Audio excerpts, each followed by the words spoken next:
Seperti inilah tanaman bunga matahari yang sering kita jumpai di halaman tetangga, biasanya hanya sebagai tanaman hias.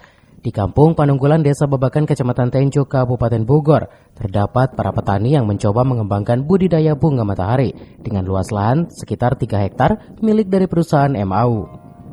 Sementara itu, banyak pengunjung yang berdatangan untuk bersuah foto di tanaman bunga matahari. Namun jika dijadikan sebagai kawasan edukasi wisata, lahan tanaman bunga matahari tersebut membuat ramai para pengunjung dari warga sekitar.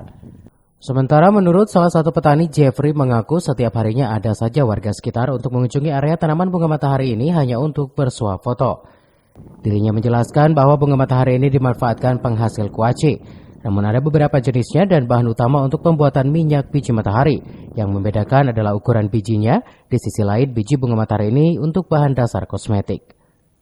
Kalau ini sih sebenarnya bukan taman, ini tuh kebun pribadi untuk penanaman bunga matahari ini buat diolah untuk menjadi minyak.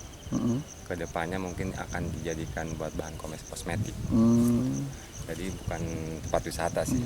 Ada berapa hektar Pak ini Pak untuk Ini tanaman? yang udah ketanam kurang lebih di 3 hektar. 3 hektar. 3 hektaran.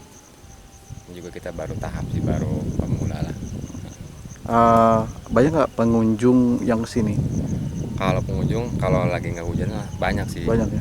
Makanya kadang-kadang mereka pengen foto-foto apa gimana gitu kan ya. Ya warga-warga sekitar sini lah yang deket-deket sini dari Babakan. Kenapa nggak dibuat taman Pak? Padahal ini bagus untuk rekreasi. Kalau saya mungkin beda sih ya dari perusahaan, karena kan dia bukan untuk ke wisata, untuk ke bahan-bahan kosmetik, jadi khusus buat inilah pengambilan minyak gitu. Lebih lanjut, Jeffrey berharap tanaman bunga matahari ini bisa dikembangkan dengan inovasi lainnya.